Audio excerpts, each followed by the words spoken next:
So Steve, the Vase is huge for the World's fans, and so you had to be pleased that what could have been a banana skin ended up being a comfortable win. Yeah, very pleased to get through. My third year with the club, so I'm well aware of the affinity that the supporters hold the competition in. Does put a little bit of extra pressure on, not going to lie. So yeah, really pleasing. Banana Skin's probably been a bit disrespectful to Glebe. I think they're a good side. We drew 2 with them last time, so we knew it was going to be a tight game. Certainly weren't taking it for granted that it was going to be easy. So yeah, really pleased. Yeah. And I'd be really surprised afterwards, after the game. Well, a couple of people said, "Oh, it was a poor game," but I thought we showed in quite a lot of places we could play some decent football in times. And actually, after Bearsted and the Vase being it was a performance we needed. Everyone's entitled to their opinion. I feel from our point of view, we couldn't really have done a lot more. I think first half we hit the crossbar. Reece has narrowly missed the lob when he tried to lob the goalkeeper. He's gone through one-on-one, keeper's made a good save. I think Festos got in a couple of times, Kaz got in down the left. Regan's hit a post in the second half. We've kept a clean sheet, we've minimised any threat on our goal throughout the whole game. So if that is a poor display, I don't quite know what people are hoping for, but from my point of view, I was really pleased. Yeah, because when the final whistle blew, everybody around us turned and said, well, that was a good one, that was a good game to watch, I enjoyed that. So I think you're right, I think that was just bizarre, but it just caught my eye, or my ears, whatever. Anyway, the other thing that did catch my eye was you made some big selection calls with, you put Harry and Kaz in at fullback, and then playing Reece up front, which I don't think I've ever seen. Oh really? Well, no, so what was behind that change? Okay, well, yeah, for me, Reece, he's played centre forward for Crowborough, probably had most of his success as a centre forward. I feel like he's a centre forward who can play on the wing. But yeah, just recently in training, we obviously do some finishing at the end of every session. All the coaching staff just felt that he was looking the sharpest in front of goal, and I thought it was going to be a tight game. And let's be honest, recently we've had quite a lot of chances that we haven't managed to convert, so we thought we'd give him the opportunity, and I think he responded well. And again, you got, like I said, he did well, and Kaz and Harry did. I mean, Harry did as usual, comes in, you just know he's going to give you 110% and head every ball.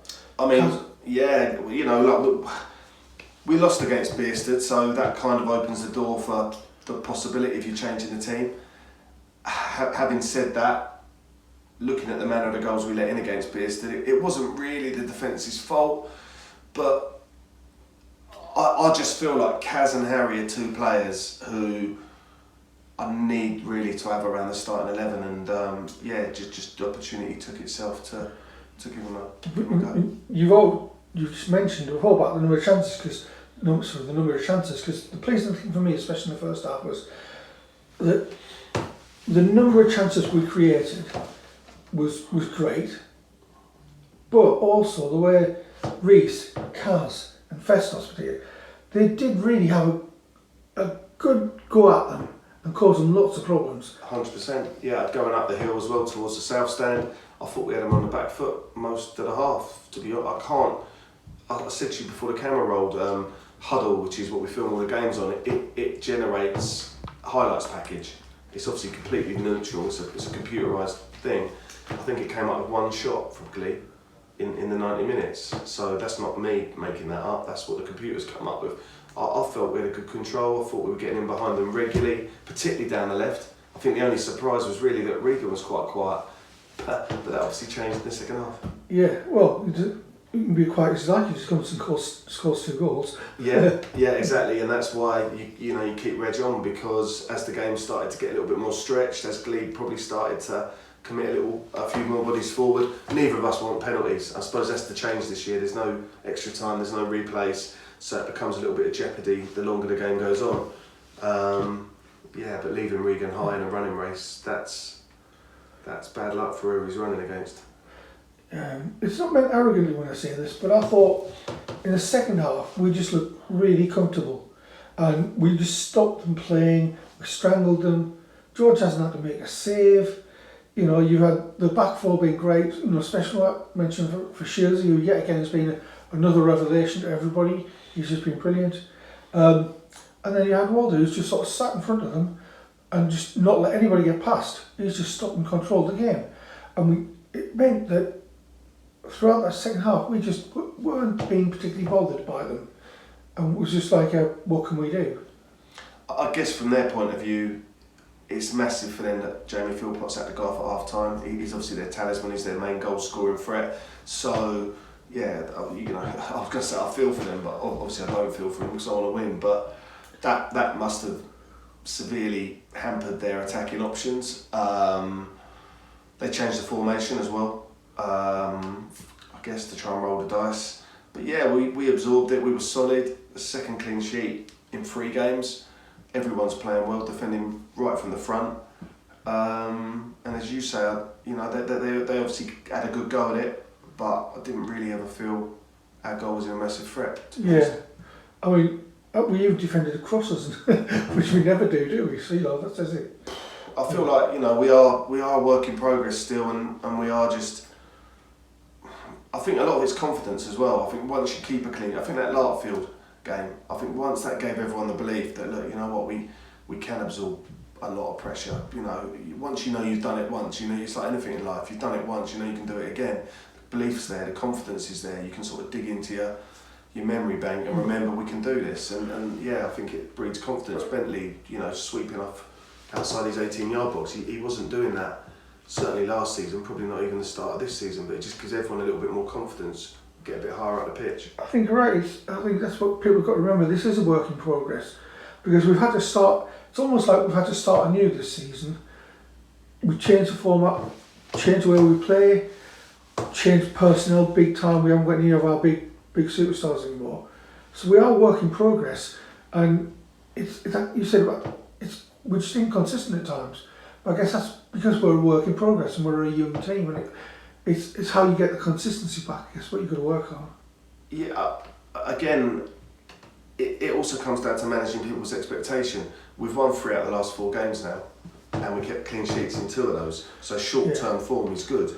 Having said that, everyone talks about the 1 game we did lose. You know that. Yeah. But from my point of view, look at that. Bearston was a game where, okay, we were flat, but so were they. And, any other day, that's a draw. So we'd have had 3 wins in the draw.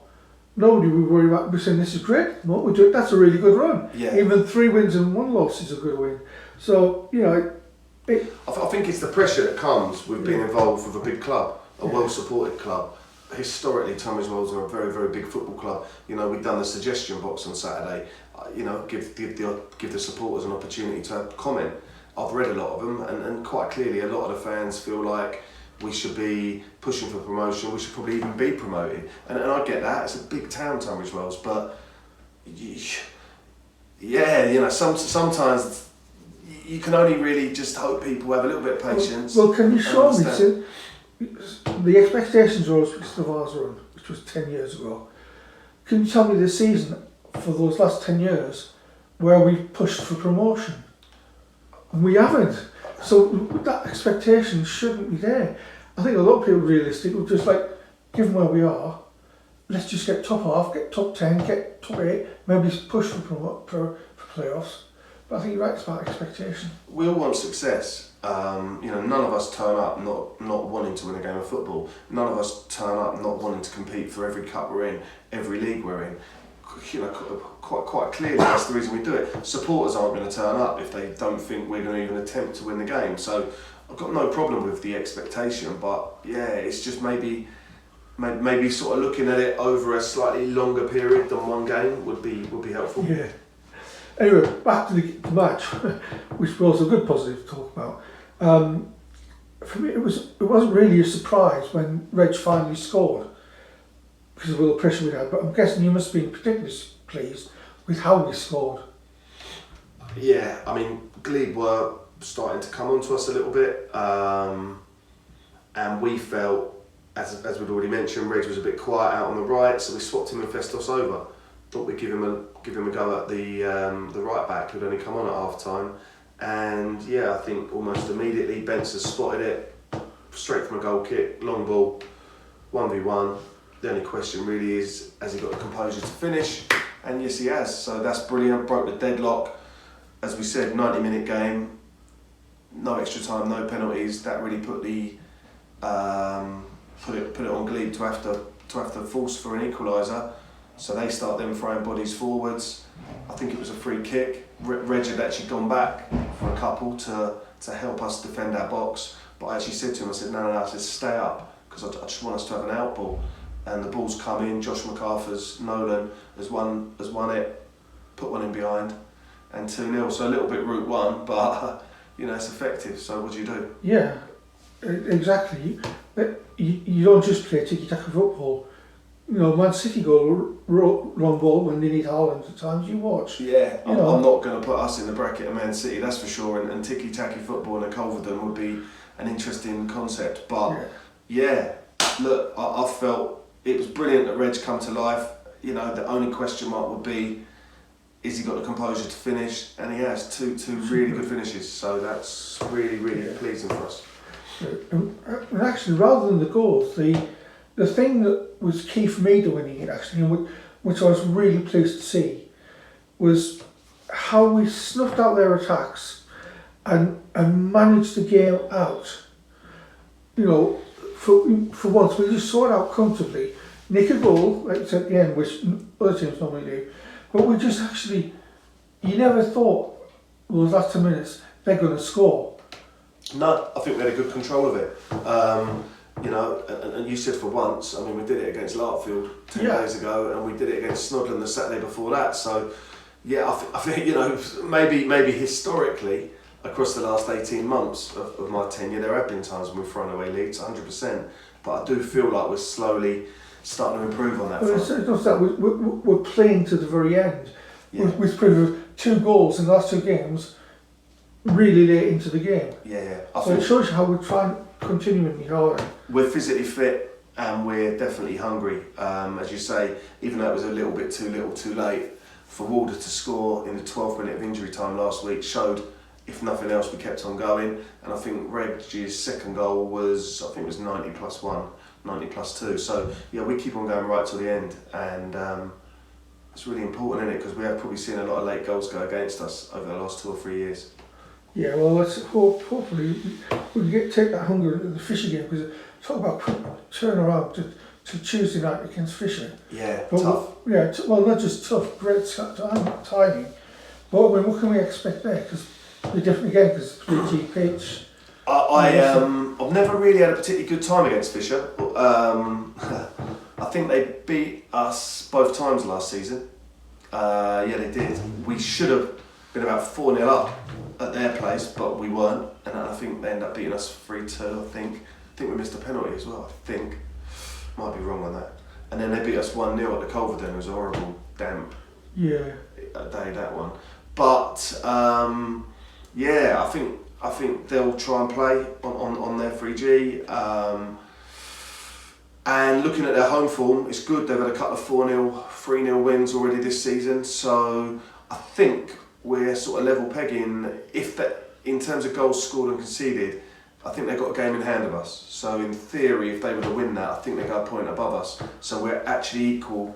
We're very level pegging. So it's a big game for us if we want to stay in amongst the playoffs, because we've obviously played a couple of games more than some of the other sides, and this will be, it'll be getting something from games like this, which will sort of dictate whether we stay in amongst that top 6 or whether we start to drop down. We desperately want to stay in amongst it, obviously.